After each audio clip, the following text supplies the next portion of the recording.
Welcome to వార్తా 9 ముందుగా headlines చూద్దాం.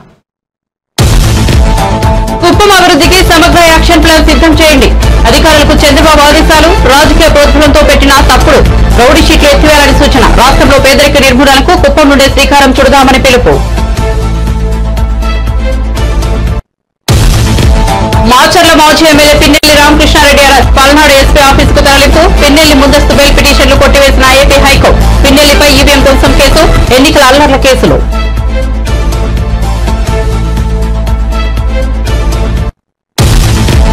అధికారంలో ఉన్నప్పుడు ఒకలా, ప్రతిపక్షంలో ఉన్నప్పుడు మరోలా జగన్ మాట్లాడుతున్నారన్న పయ్యావుల కేశవ్. జగన్ ఫ్లోర్ లీడర్ మాత్రమేనని, ప్రతిపక్ష నేత కాదన్న మంత్రి. మొత్తం సభ్యులో 10వ వంతు ఉంటేనే ప్రతిపక్ష నేత హోదా ఇస్తారంటూ వ్యాఖ్య. పార్లమెంట్ లో రాహుల్ గాంధీ, ప్రధాని మోదీ మధ్య ఆసక్తికర సన్నివేశం. ఓ బిర్లాకు స్వాగతం పలుకుతూ మోదీ, రాహుల్ గాంధీ కరచాలనం. లోక్సభలో ఇండియా కూటమి తరఫున విపక్ష నేతగా రాహుల్ గాంధీ. దీంతో పార్లమెంట్ లో స్పెషల్ అట్రాక్షన్ గా మారిన కాంగ్రెస్ అగ్రనేత. మాజీ మంత్రి పోచారం, జగిత్యాల ఎమ్మెల్యే సంచలనపై స్పీకర్ కు బీఆర్ఎస్ ఫిర్యాదు. ఫోన్ చేసినా స్పందించకపోవడంతో ఈమెయిల్, స్పీడ్ పోస్టు ద్వారా ఫిర్యాదు. పార్టీ మారిన ఎమ్మెల్యేలపై అనర్హత వేటు వేయాలని ఫిర్యాదు.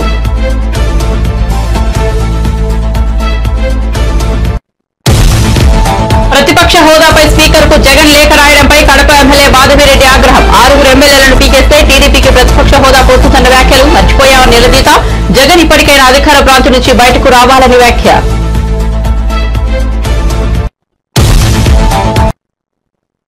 ఇక వార్త వివరాల్లోకి వెళ్తే ఆంధ్రప్రదేశ్ ముఖ్యమంత్రి చంద్రబాబు కుప్పం పర్యటన 2వ రోజు కొనసాగుతోంది. స్థానిక ఆర్ఎండ్బీ అతిగృహం వద్ద ప్రజల నుంచి ఆయన వినతులు స్వీకరించారు. వివిధ ప్రాంతాల నుండి పెద్ద ఎత్తున అక్కడికి చేరుకున్న ప్రజలు తమ సమస్యలను సీఎంకు వివరించారు. ముఖ్యమంత్రి స్వయంగా వినతులను తీసుకుని పరిశీలించారు. వాటి పరిష్కారానికి చర్యలు తీసుకోవాలని జిల్లా కలెక్టర్ సుమిత్ కుమార్ అధికారులను ఆయన ఆదేశించారు.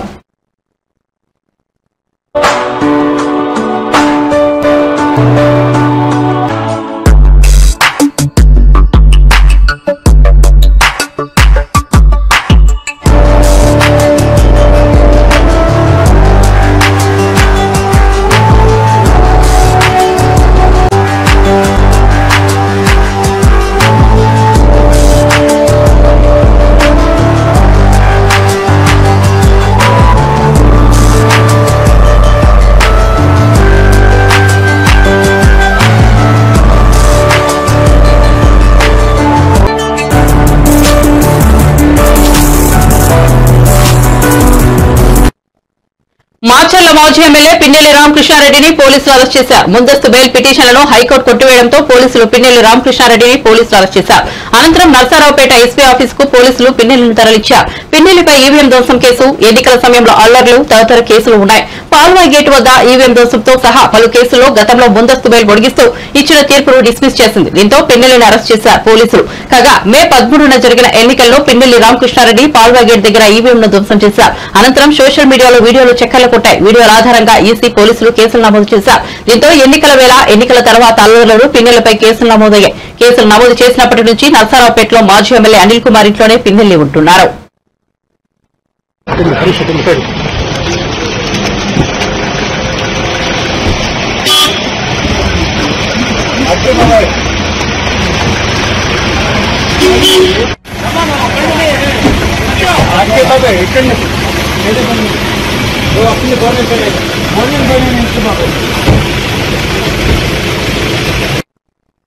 పార్లమెంట్ లో లోక్సభ స్పీకర్ ఎన్నికల సందర్భంగా ప్రధాని మోదీ, కాంగ్రెస్ అగ్రనేత రాహుల్ గాంధీ మధ్య ఆసక్తికర సన్నివేశం చోటు చేసుకుంది. 18వ లోక్సభ స్పీకర్ గా ఎన్నికైన ఓం బిర్లాకు స్వాగతం పలుకుతూ మోదీ, రాహుల్ గాంధీ కరచాలనం చేసుకున్నారు. ఇక లోక్సభలో ఇండియా కూటమి తరఫున విపక్ష నేతగా రాహుల్ గాంధీ ఎన్నికైన విషయం తెలిసిందే. దీంతో పార్లమెంట్ లో ఆయన స్పెషల్ అట్రాక్షన్ గా మారారు. మొన్నటి వరకు గుబురు గడ్డంతో కనిపించిన ఆయన ట్రిమ్ చేయించి కొత్తగా కనిపిస్తున్నారు. ఎంపీగా ప్రమాణ స్వీకారానికి కూడా టీషర్ట్ ధరించి వచ్చిన రాహుల్ ట్రెడిషనల్ పొలిటీషియన్ గెటప్ లో ఆకట్టుకున్నారు. తెల్లటి కుర్తా పైజామాలో వచ్చిన ఆయన్ను కాంగ్రెస్ ఎంపీలతో పాటు మిగతా పార్టీల నాయకులు కూడా ఆసక్తిగా గమనించారు. To come up and occupy the chair.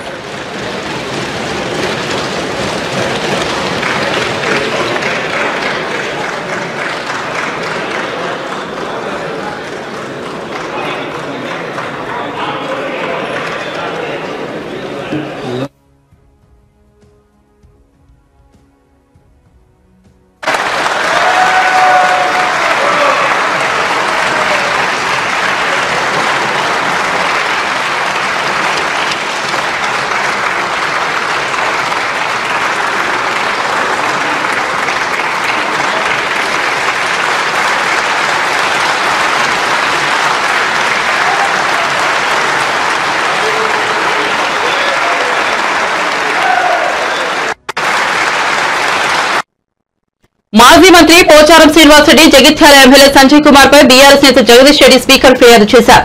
Speaker కు ఫోన్ చేసినా స్పందించకపోవడంతో ఆయన ఈమెయిల్, స్పీడ్ పోస్టు ద్వారా వారిపై ఫిర్యాదు చేశారు. వారు గత అసెంబ్లీ ఎన్నికల్లో బీఆర్ఎస్ నుంచి గెలిచి ఆ తర్వాత కాంగ్రెస్ పార్టీలో చేరారు. ఈ నేపథ్యంలో పార్టీ మారిన ఆ ఎమ్మెల్యేలపై అనర్హత వేటు వేయాలని స్పీకర్ గడ్డం ప్రసాద్ శాసనసభ సెక్రటరీకి ఆయన ఫిర్యాదు చేశారు. ఇదివరకు పార్టీ మారిన దానం నాగేందర్, కడియం శ్రీహరి, తెల్లం వెంకట్రావులపై కూడా ఫిర్యాదు చేశారు. బీఆర్ఎస్ పార్టీ బీఫామ్ పైన గెలిచిన శాసనసభ్యులు గౌరవనీయులు మాజీ స్పీకర్, మాజీ మంత్రివర్యులు బాన్సువాడ శాసనసభ్యులుగా గెలిచిన పోచారం శ్రీనివాసరెడ్డి గారు ఏదైతే బీఆర్ఎస్ పార్టీని వీడి కాంగ్రెస్ పార్టీలో చేరినరో, అదేవిధంగా మా జగిత్యాల శాసనసభ్యులు డాక్టర్ సంజయ్ కుమార్ గారు కూడా కాంగ్రెస్ పార్టీలో చేరినరో, ఇది పూర్తిగా చట్ట వ్యతిరేకమైన పని, అవినీతికరమైన పని. ఈ పార్టీ ఫిరాయింపుల నిరోధక చట్టం ఉన్నది అని తెలిసి కూడా మరి వారు ఈ రకంగా పార్టీ మారడం అనేది సరైనది కాదు. మరి చట్టం ప్రకారం వీరిద్దరు సభ్యత్వాలు కూడా రద్దు కావాల్సి ఉన్నది. దాని కొరకు బీఆర్ఎస్ పార్టీ నుంచి మేము స్పీకర్ గారికి పిటిషన్ ఇవ్వడం కొరకు మేము నిర్ణయించి ప్రయత్నం చేస్తూ ఉన్నాం. నిన్న స్పీకర్ గారు స్వయంగా నాతో మాట్లాడి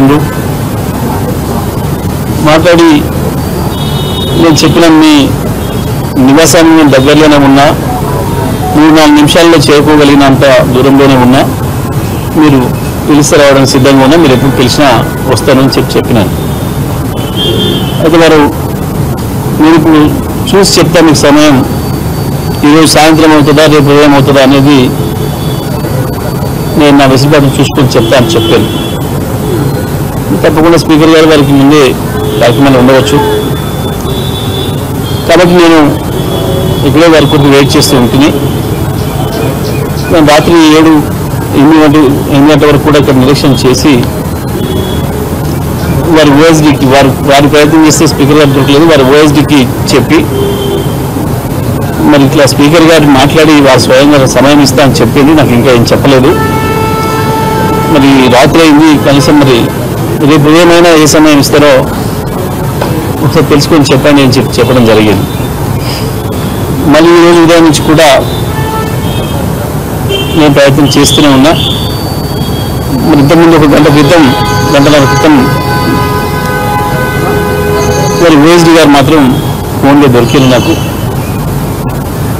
ఒకసారి ఇక్కడ సార్ వికారాబాద్కి వచ్చింది, ఇక్కడ ఏ కార్యక్రమాల్లో పాల్గొంటున్నారు అని మాకు చెప్పాను.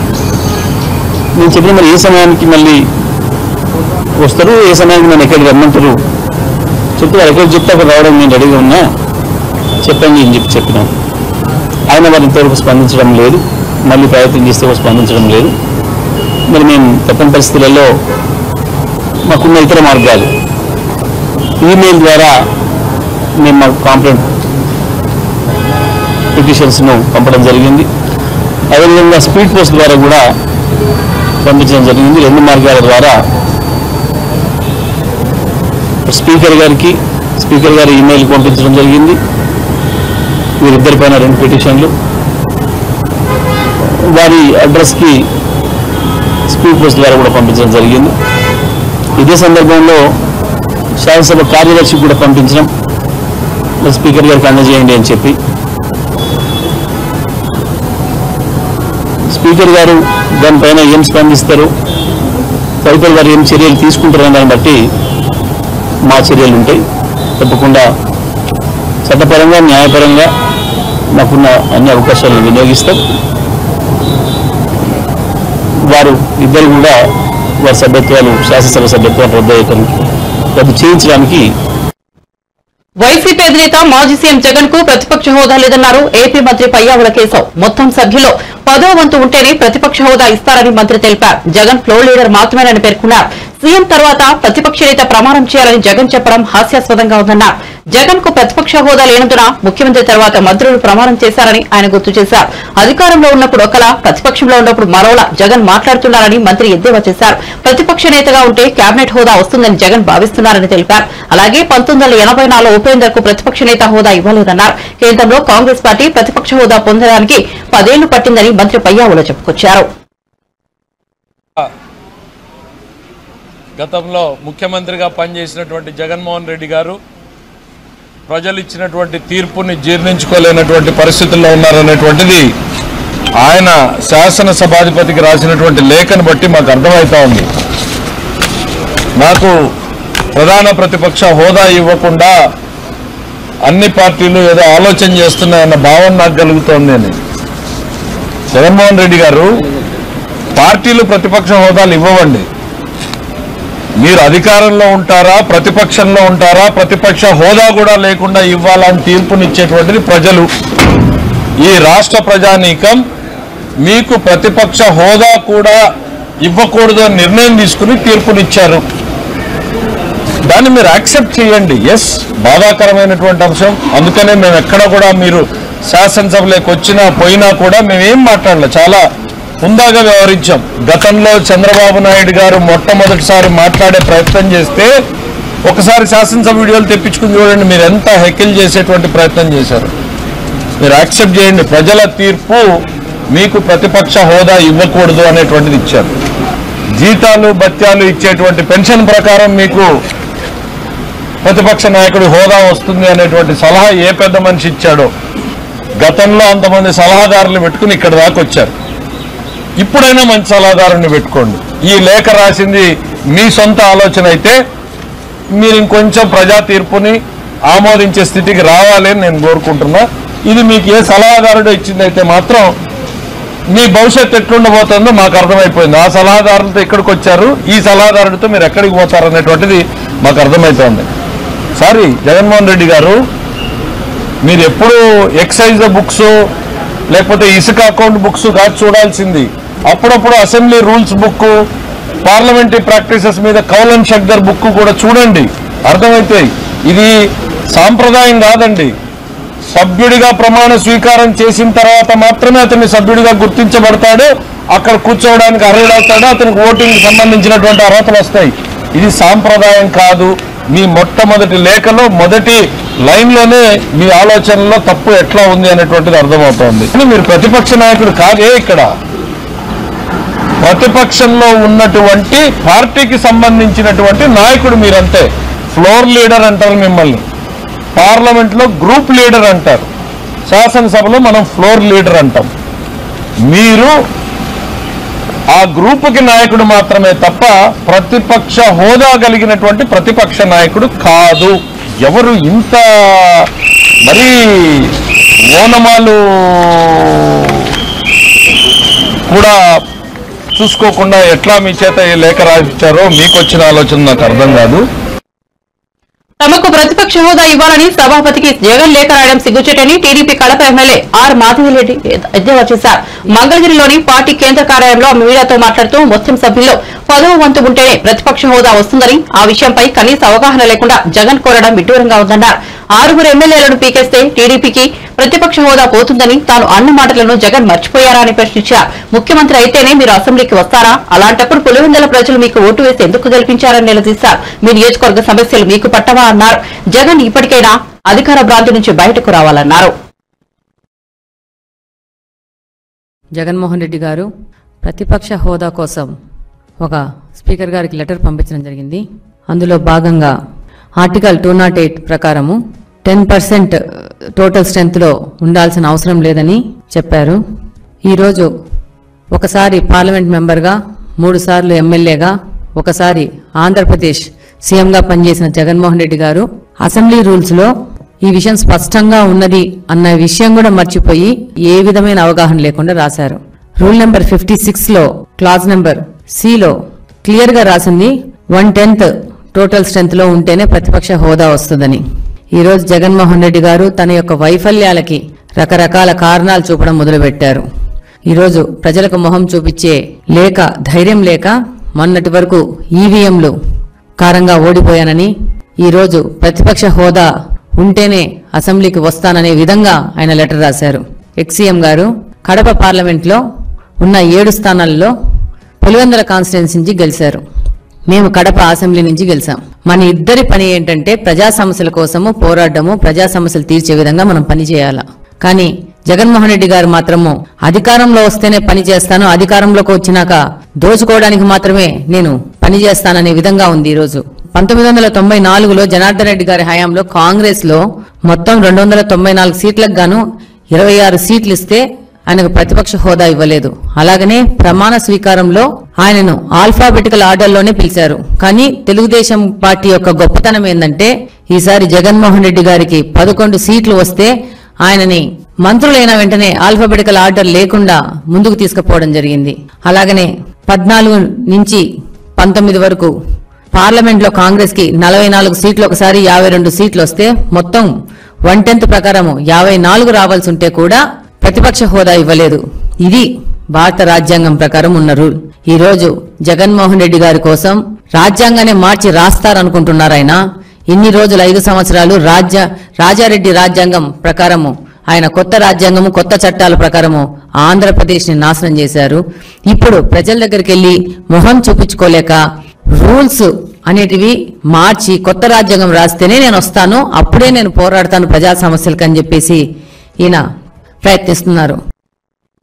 సాంఘిక సంక్షేమ శాఖ మంత్రిగా డోలా బాల వీరాంజనేయ స్వామి బాధ్యతలు చేపట్టారు. ముందుగా ప్రత్యేక పూజలు చేసి ఆయన సచివాలయ 3వ బ్లాక్ లో సాంఘిక సంక్షేమ సచివాలయాలు, వాలంటీర్ల శాఖ మంత్రిగా బాధ్యతలు స్వీకరించారు.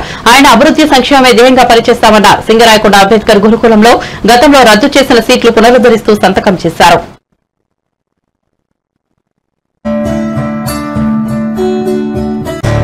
సాంఘిక సంక్షేమ శాఖ మరియు డిజేబుల్డ్ గ్రామ వార్డు సచివాలయ శాఖ మంత్రులుగా బాధ్యతలు తీసుకొచ్చుకోవడం చాలా సంతోషంగా ఉంది. మా ముఖ్యమంత్రి వర్యులు శ్రీ నారా చంద్రబాబు నాయుడు గారు నా మీద ఉంచినటువంటి బాధ్యతల్ని సమర్థవంతంగా నిర్వహించి ఏదైతే నా శాఖలో చాలా మందికి ప్రభుత్వం నుంచి అవసరాలు ఉన్నాయి, వీళ్ళందరికీ కూడా సేవ చేసే విధంగా ప్రభుత్వం స్టాండర్డ్స్ ప్రకారం వాళ్ళందరికీ కూడా అన్ని అందించే విధంగా చర్యలు చేపడతామని చెప్పి తెలియజేసుకుంటూ ఈరోజు మొదటిగా 3 సంతకాలు సోషల్ వెల్ఫేర్ డిపార్ట్మెంట్ లో, అదేవిధంగా డిజేబుల్ డిపార్ట్మెంట్ నుంచి ఒకటి ఈరోజు సిగ్నేచర్ చేయడం జరిగింది. ఒక ముఖ్య విషయం ఏంటంటే 2014-19 ముందు తెలుగుదేశం ప్రభుత్వంలో నారా చంద్రబాబు నాయుడు గారు ముఖ్యమంత్రిగా ఉన్నప్పుడు కొన్ని గురుకుల పాఠశాలలో అదనంగా సీట్లు ఇవ్వడం జరిగింది. గత ప్రభుత్వంలో జగన్మోహన్ రెడ్డి ముఖ్యమంత్రిగా ఉన్నప్పుడు ఈ గురుకుల పాఠశాలలో సీట్లు రద్దు చేశారు. ఇది రాష్ట్ర వ్యాప్తంగా సుమారు 1600 వరకు ఉన్నాయి. మా నియోజకవర్గంలోని సింగరాయకొండ డాక్టర్ బిఆర్ అంబేద్కర్ గురుకుల పాఠశాలలో 2020లో బైపీసీలో 40, ఎంపీసీలో 80 సీట్లు రద్దు చేశారు. తిరిగి ఆ సీట్లను పునరుద్ధరిస్తూ ఈరోజు సంతకం పెట్టడం జరిగింది. బాపట్ల జిల్లా పర్చు నియోజకవర్గంలోని నాగులపాలెం గురుకుల పాఠశాలలో పైలట్ ప్రాజెక్టు కింద విద్యార్థులకి సోలార్ ప్రాజెక్టు ద్వారా వేడి నీళ్లు, హాట్ వాటర్ అందించే విధంగా పైలట్ ప్రాజెక్ట్ ని చేపడుతూ 15 లక్షల రూపాయలతోటి ప్రాజెక్ట్ ని మంజూరు చేయడం జరిగింది. అదేవిధంగా నాగులపాలెంలోనే 9 లక్షల రూపాయలతోటి పాఠశాలకు సరఫరా చేసే కూరగాయలు, పండ్లు, గుడ్లు, ఇతర సామాగ్రిని భద్రపరచుకోవడం కోసం ప్రత్యేకంగా కోల్డ్ స్టోరేజ్ రూమ్ ఒకటి డిజైన్ చేయడం, ఇది కూడా పైలట్ ప్రాజెక్టు కింద 9 లక్షల రూపాయలతోటి మంజూరు చేయడం జరిగింది. ఫీజు రియంబర్స్మెంట్ పథకం కింద ఏజెన్సీ సోషల్ వెల్ఫేర్ డిపార్ట్మెంట్ నుంచి ఈ ఎస్సీ, ఎస్టీ, బీసీ వీళ్ళందరూ కూడాను మైనార్టీలు కలిపి 2505.56 కోట్ల రూపాయలని, ఎస్సీ విద్యార్థులకి 131.82 కోట్ల రూపాయలని గత ప్రభుత్వంలో బకాయిలు పెట్టడం జరిగింది. వీటన్నిటిని చెల్లించాల్సినటువంటి పరిస్థితులు ఉన్నాయి. ఆ రోజు ప్రభుత్వం దళితులకి, ఎస్సీలకి, బీసీలకి అన్ని చేసాం, నవరాత్రులు అన్నారు. ఈరోజు వాస్తవాలు చూస్తుంటే వాళ్ళకి ఇవ్వాల్సినటువంటి ట్యూషన్ ఫీజులు 2505.56 కోట్ల రూపాయలు ఉన్నాయి.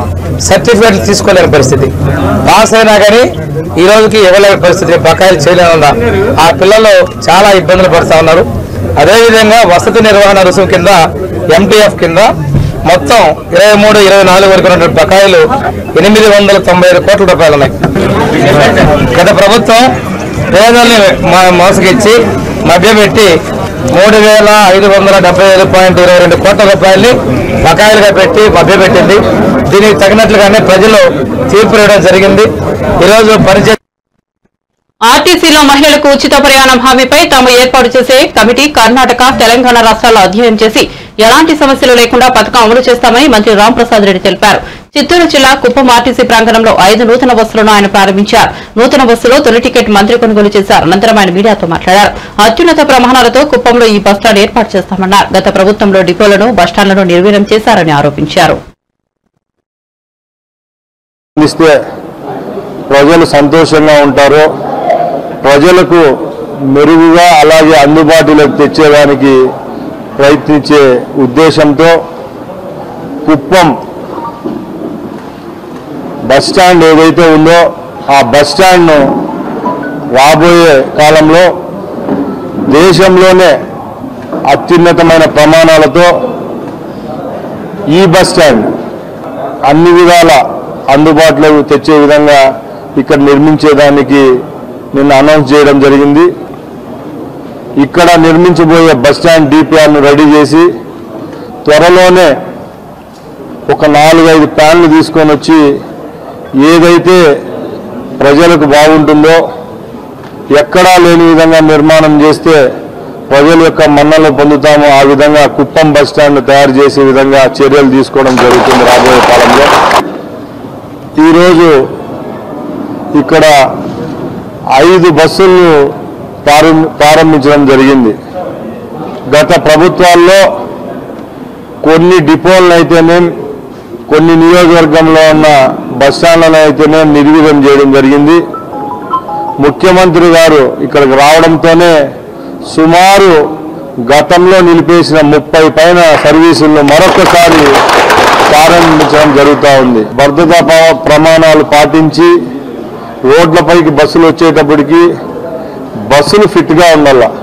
ఈరోజు చాలా ప్రమాదాలకు కారణం ఏంటంటే బస్సులు సరైన స్థితిలో ఉండకపోవడమే దీనికి కారణం.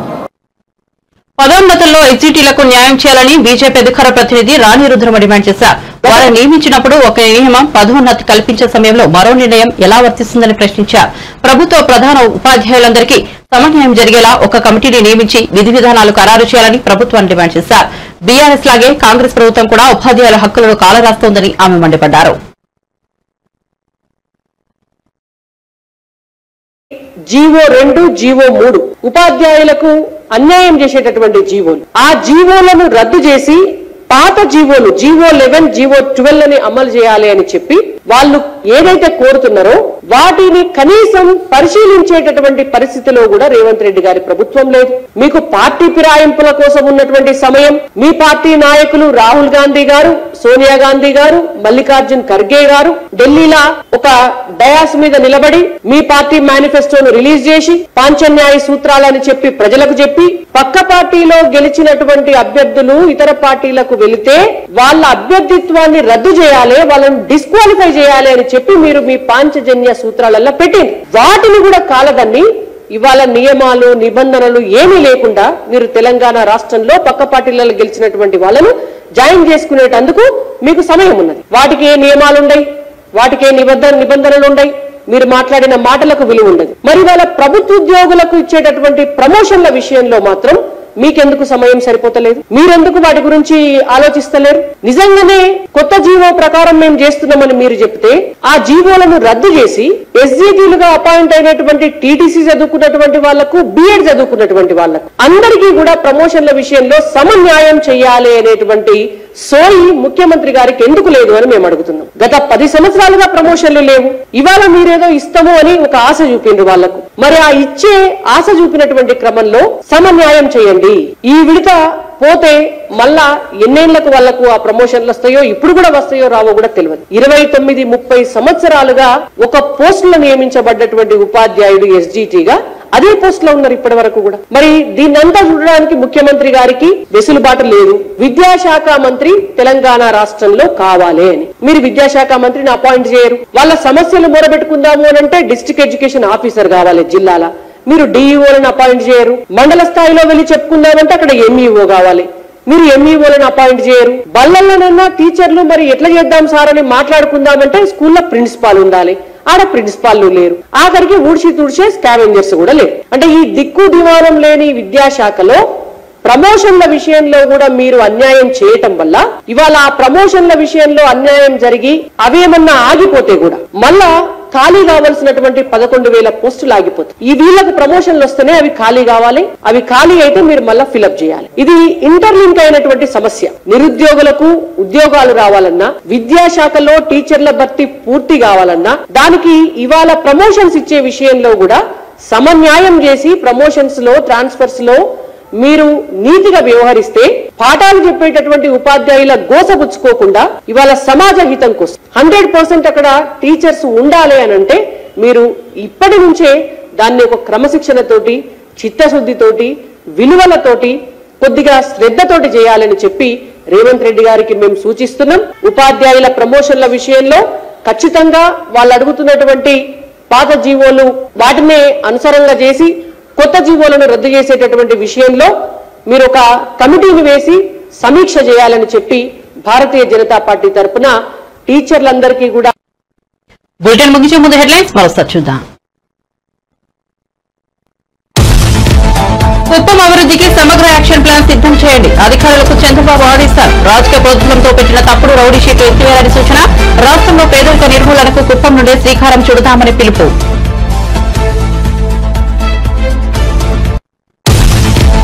మాచర్ల మాజీ MLA Pinnelli Ramakrishna Reddy arrest. Palnadu SP office కు తరలింపు. పిన్నెల్లి ముందస్తు బెయిల్ పిటిషన్లు కొట్టివేసిన ఏపీ హైకోర్టు. పిన్నెల్లిపై ఈవీఎం దోషం, ఎన్నికల అల్లర్ల కేసులు.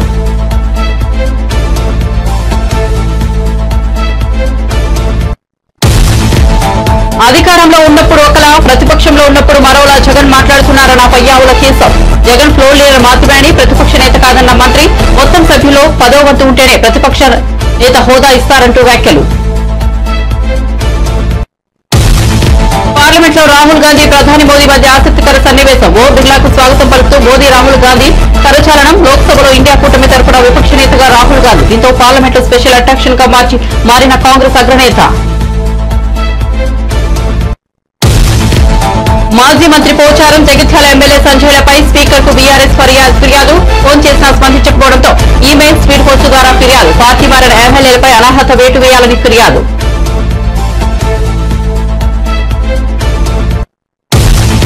ప్రతిపక్ష హోదాపై స్పీకర్ కు జగన్ లేఖ రాయడంపై కడప ఎమ్మెల్యే పార్థిరెడ్డి ఆగ్రహం. 6 ఎమ్మెల్యేలను పీకేస్తే టీడీపీకి ప్రతిపక్ష హోదా పోతుందన్న వ్యాఖ్యలు మర్చిపోయావా నిలదీత. జగన్ ఇప్పటికైనా అధికార ప్రాంతం నుంచి బయటకు రావాలని వ్యాఖ్య. మరిన్ని అప్డేట్స్ కోసం చూస్తూనే ఉండండి వార్తా 9.